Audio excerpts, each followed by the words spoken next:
This is Walk and Talk 144. I'm going to start this again. The internet, the Wi-Fi, the connection broke. So I'm going to start this over again. So if you're listening on the first live feed, you can pick it up here.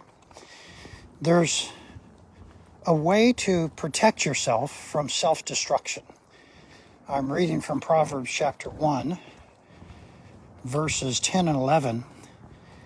This is Walk and Talk 144, January 19th. It's easy for people to self-destruct. So the Bible says this. It says, "My son, if sinners, evil people, if troublemakers entice you, do not consent." In other words, number one, if you want to protect yourself, number one, evil does exist. We have a Pollyanna mentality. We have a mentality that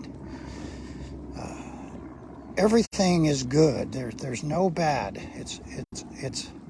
There's no wrong. Everything is right.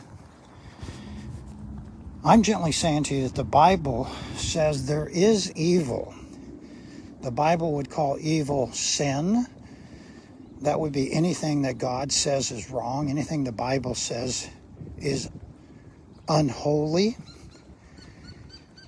My son, if sinners entice you, do not consent. So number one, the Bible assumes there is evil. Number two, if you want to protect yourself, recognize that there are people who will try to bait you or lure you into trouble. I call that a step towards self-destruction. A father is saying to his son in Proverbs chapter 1, verse 10, "My son, if a troublemaker, if a wicked person tries to entice you, tries to convince you, do not agree, do not consent." The Bible is very clear. There are good friends and there are bad friends. There's good people and there's bad people. As we live our lives, some people will hurt you and some people will help you. The Bible is gently saying, don't go along with people who do evil.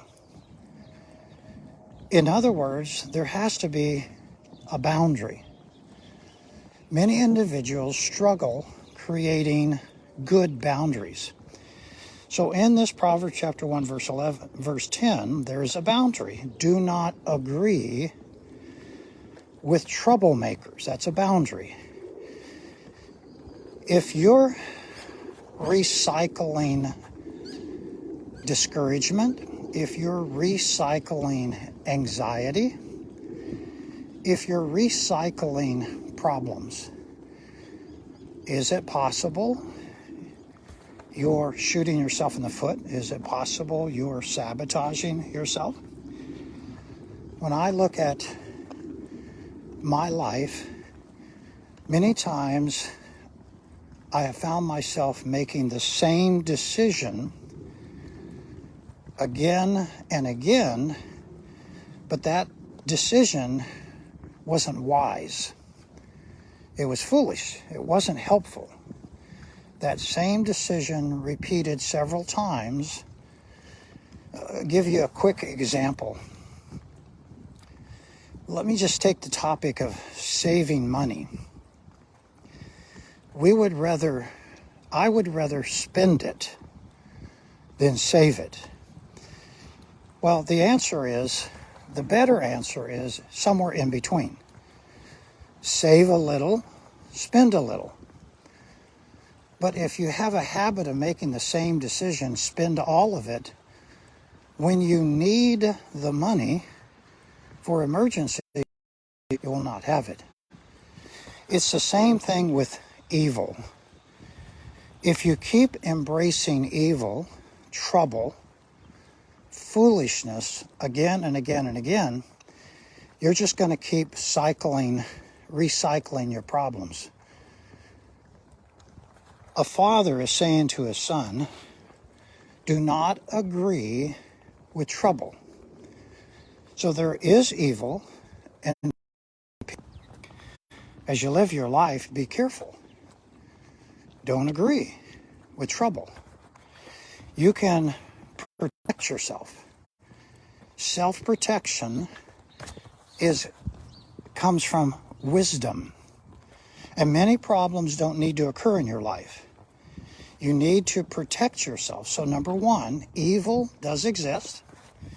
Number two, people will try to get you in trouble. People will bait you. People will lure you. Number three, learn to say no. As you live your life, there are good boundaries and bad boundaries, or evil boundaries. Learn to say no. Identify which boundaries are good and which boundaries are bad.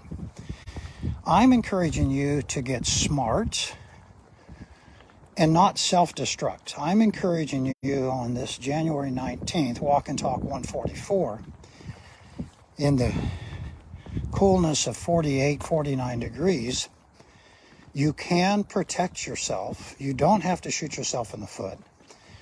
Recognize evil does exist. You say, Roger, what is evil? Evil as defined by God in the Bible. So stealing is evil. Lying is evil. Gossip, slander, abusing someone, hurting someone, physically, emotionally, bullying someone. The Bible gives all kinds of boundaries. I'm encouraging you, accept the holiness of God, accept His boundaries. In the Old Testament, it's called 10 Commandments. In the New Testament, 9 out of 10 commandments are repeated. In the Old Testament and New Testament, God gives us lots of examples of evil. I'm saying evil does exist. You need to recognize it's around you. And let me give you another suggestion. Be aware that evil is at work inside you. So just as someone else can bait you or lure you or tempt you, you have that same capacity. Good morning. You have that same capacity to do the same thing to someone else or to yourself. You can encourage other people to do wicked things, to do evil. And you can give permission to yourself to do evil, to do wicked. Now listen to this verse again. My son, this is a father instructing his son. And in verse 8, the mother is instructing the son as well. If troublemakers or wicked people or evil people or sinners bait you, entice you, lure you to do something that's wrong, don't agree. That's verse 10. Verse 11 says, if these troublemakers come to you and say, come on, let's go and create evil, let's go do something evil, let's ambush the innocent. Verse 10 is saying, say no. Now, it may seem strange, but you know, a lot of people are agreeing to do evil. Many individuals are self-destructing. They find themselves in prison over the dumbest things. I have a lifelong friend that has spent many years in prison because as a young man, he just could not say no to his friends and ended up participating in a store robbery and found himself with a group of guys that tried to rob a store. And from that incident, he agreed and proceeded down a path of evil, of trouble, and over the next 40 years was in and out of prison. It went from one evil to another evil, to another evil, to another problem, and he couldn't say no. I'm gently saying, as you live your life, be aware, you've got to learn to say no. So let me give you a simple suggestion. Run from evil. First, you have to identify right and wrong, and then you have to draw a line in the sand and run. Avoid it. Do not consent, is Proverbs 1:11. Don't agree with a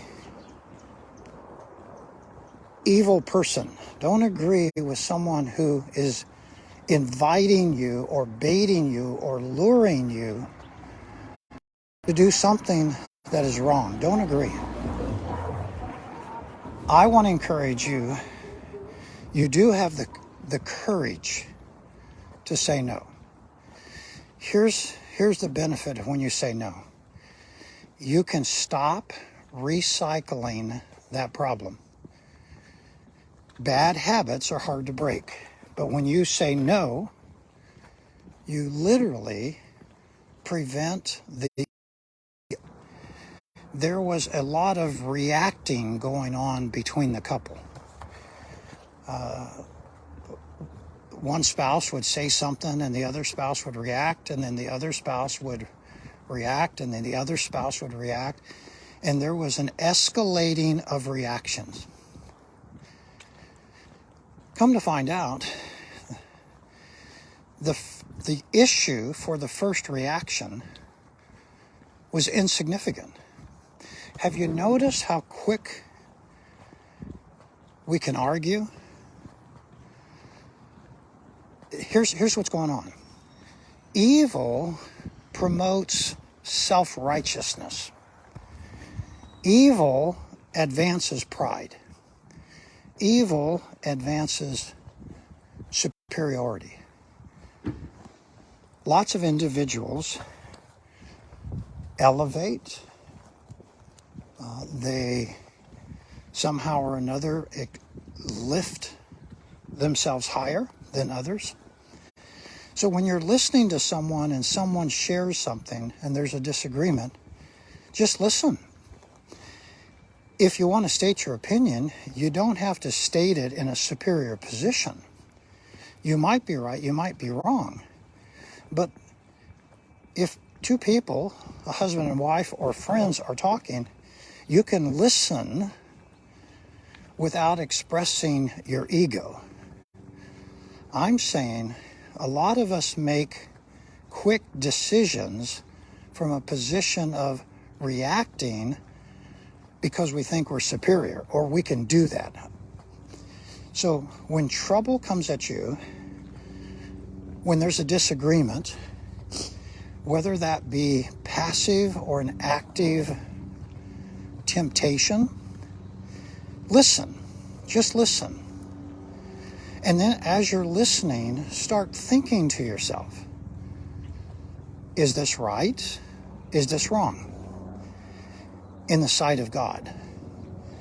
Most of us do not test, we do not evaluate what's right or wrong from God's perspective. You will stay out of trouble. You will protect yourself when you agree with what God says is right or wrong. If God says it's wrong, don't consent. It doesn't matter how tempting it looks. If you would insert the question, what does God think about that? If you would simply ask the question, what would Jesus do? There's a good chance those questions would filter out many of your problems. Because when you make that bad decision, you go from one problem to a bigger problem to a bigger problem, and you begin a cycle of self-destruction. You can protect yourself. You can get street smart, so to speak. Here's Proverbs chapter 1, verse 11 again. Listen, my son, to your father's instruction, and do not ignore your mother's teaching. For they are a graceful wreath for your head, like a crown of victory for your head, and a necklace for your neck. Proverbs 1:10 says, my son, if troublemakers, if evil people, if sinners entice you, tempt you, lure you, do not agree. We live in a very dynamic, active world of evil. Please don't assume there's no evil active in you. There is. Assume it. Put boundaries around evil. Identify from the Bible what is right and wrong, and do only what's right in the sight of God. I said to someone recently, that's gossip. That's slander. Now, you can say something truthful, but not slander or gossip. Slander is distorting the facts. Gossip is manipulating the facts against someone. We live our lives, and we have the privilege of helping each other. We can help each other avoid self-destruction. You can help yourself. You can protect yourself, and you can protect those around you. I gave someone recently the advice. I said, you have the freedom to make that decision. That decision belongs to you, no one else. If you need help protecting that decision from any pushback, anybody that gets upset, anybody that doesn't like your decision, then ask for help. I want to encourage you, don't be afraid to protect yourself, and don't be afraid to ask for help.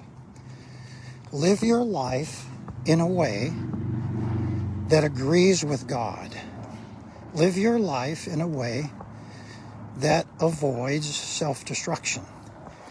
This is Walk and Talk 144, January 19th.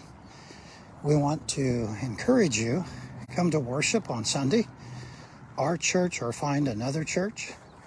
In our church on Sunday, we have an 8 o'clock, a 9:30, 11, and a 6 p.m.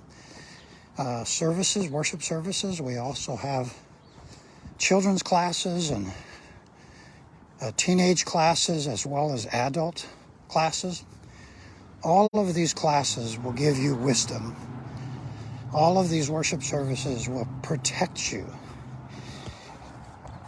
I'm praying for a great day for you. Blessings on you.